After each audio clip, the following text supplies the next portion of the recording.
शांताकारं भुजंगशयनं पद्मनाभं सुरेशं विश्वाधारं गगनसदृशं मेघवर्णं शुभांगं लक्ष्मीकान्तं कमलनयनं योगिभिध्यानगम्यं वंदे विष्णु भवभयहरं सर्वलोकैकनाथं। मंगलम भगवान विष्णु मंगलम गरुणध्वज मंगलम पुंडरीकाक्ष मंगलाय तनोहरि। ओम नमो भगवते वासुदेवाय। आज का दिन आप सभी के लिए मंगलमय हो। आइए सुनते हैं वैशाख मास कथा का 10वां अध्याय। श्री सुखदेव जी कहते हैं, राजन, वृत्रासुर रणभूमि में अपना शरीर छोड़ना चाहता था, क्योंकि उसके विचार से इंद्र पर विजय प्राप्त करके स्वर्ग पाने की अपेक्षा मरकर भगवान को प्राप्त करना श्रेष्ठ था। इसलिए जैसे प्रलयकालीन जल में कैटभासुर भगवान विष्णु पर चोट करने के लिए दौड़ा था, वैसे ही वह भी त्रिशूल उठाकर इंद्र पर टूट पड़ा।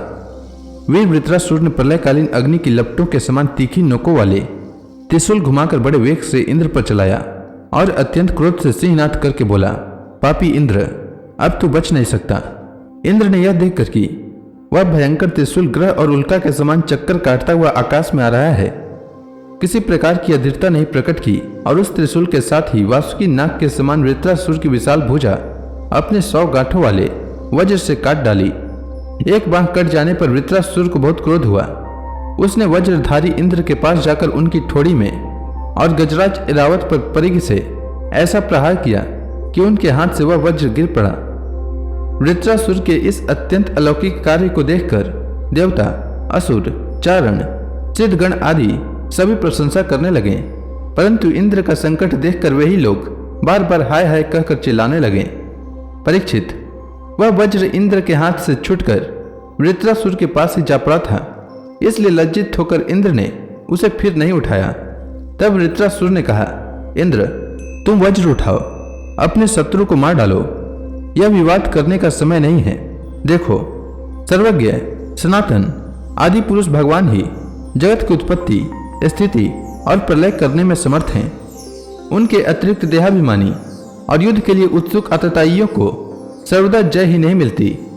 वे कभी जीतते हैं तो कभी हारते हैं। यह सब लोक और लोकपाल जाल में फंसे हुए पक्षियों की भांति जिसकी अधीनता में विवश होकर चेष्टा करते हैं, वह काल ही सबकी जय पराजय का कारण है।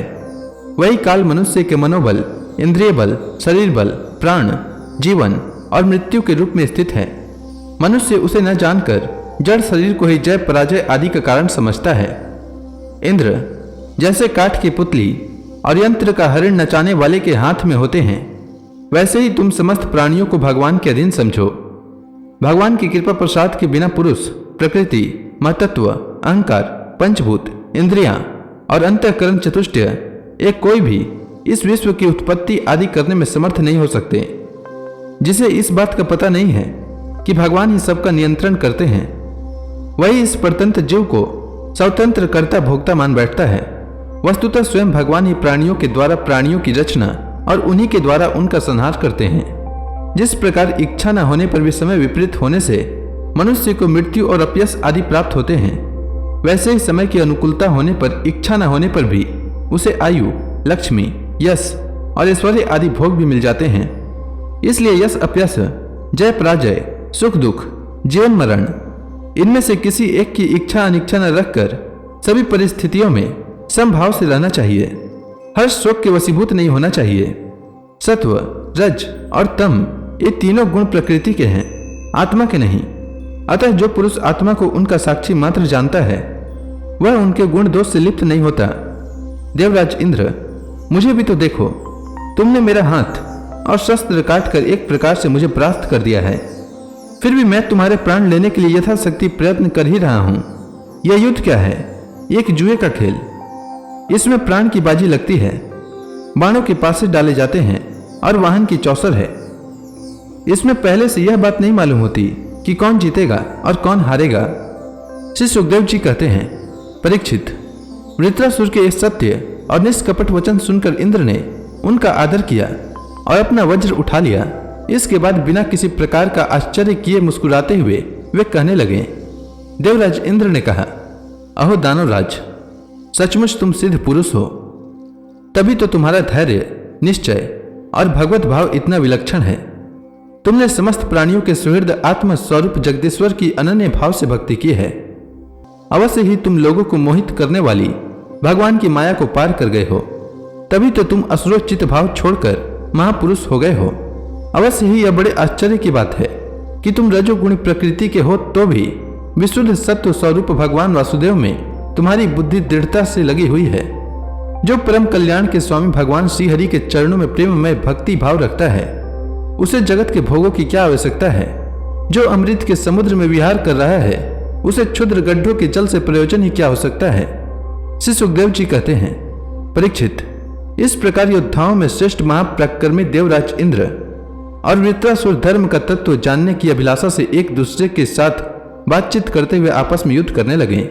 राजन, अब शत्रु दमन वृत्रासुर ने बाएं हाथ से फौलाद का बना हुआ एक बहुत भयावना परिघ उठाकर आकाश में घुमाया और उससे इंद्र पर प्रहार किया, किंतु देवराज इंद्र ने वृत्रासुर का वह परिघ तथा हाथी की सूंड के समान लंबी भुजा अपने 100 गांठों वाले वज्र से एक साथ ही काट गिराई। जड़ से दोनों भुजाओं के कट जाने पर वृत्रासुर के बाएं और दाएं दोनों कंधों से खून की धारा बहने लगी। उस समय वह ऐसा जान पड़ा मानो इंद्र के वज्र की चोट से पंख कट जाने पर कोई पर्वत ही आकाश से गिरा हो। अब पैरों से चलने फिरने वाले पर्वत राज के समान अत्यंत दीर्घकाय वृत्रासुर ने अपनी ठोड़ी को धरती से और ऊपर के होठ को स्वर्ग से लगाया तथा आकाश के समान गहरे मुंह, सांप के समान भयावनी जीभ एवं मृत्यु के समान कराल डाढ़ों से मानो त्रिलोकी को निगलता अपने पैरों की चोट से पृथ्वी को रौंदता और प्रबल वेग से पर्वतों को उलटता पलटता वह इंद्र के पास आया और उन्हें उनके वाहन ऐरावत हाथी के सहित इस प्रकार ले गया जैसे कोई परम पराक्रमी और अत्यंत बलवान अजगर हाथी को निगल जाए। प्रजापतियों और महर्षियों के साथ देवताओं ने जब देखा कि वृत्रासुर इंद्र को निगल गया, तब तो वे अत्यंत दुखी हो गए तथा हाय हाय बड़ा अनर्थ हो गया यह कहकर विलाप करने लगे। बल दैत्य का संहार करने वाले देवराज इंद्र ने महापुरुष विद्या नारायण कवच से अपने को सुरक्षित कर रखा था और उनके पास योग माया का बल था ही, इसलिए वृत्रासुर के निगल लेने पर उसके पेट में पहुंचकर भी वे मरे नहीं। उन्होंने अपने वज्र से उसकी कोख फाड़ डाली और उसके पेट से निकलकर बड़े वेग से उसका पर्वत शिखर के समान ऊंचा सिर काट डाला। सूर्यादि ग्रहों की उत्तरायण दक्षिणायन रूप गति में जितना समय लगता है, उतने दिनों में अर्थात 1 वर्ष में वृत्रवध का योग उपस्थित होने पर घूमते हुए उस तीव्र वेगशाली वज्र ने उसकी गर्दन को सब ओर से काटकर भूमि पर गिरा दिया। उस समय आकाश में दुंदुभियां बजने लगी। महर्षियों के साथ गंधर्व सिद्ध आदि वृत्रघाती इंद्र का पराक्रम सूचित करने वाले मंत्रों से उनकी स्तुति करके बड़े आनंद के साथ उन पर पुष्पों की वर्षा करने लगे। शत्रु दमन परीक्षित, उस समय वृत्रासुर के शरीर से उसकी आत्मज्योति बाहर निकली और इंद्र आदि सब लोगों के देखते देखते सर्वलोकातीत भगवान के स्वरूप में लीन हो गई। तो इसी के साथ यह अध्याय समाप्त हुआ। इसके आगे की कथा मैं कल के अध्याय में सुनाऊंगा। तब तक के लिए भगवान हरि का नाम लेते रहें। तो प्रेम से बोलिए भगवान विष्णु की जय, श्री कृष्ण भगवान की जय, समस्त देवी देवताओं की जय।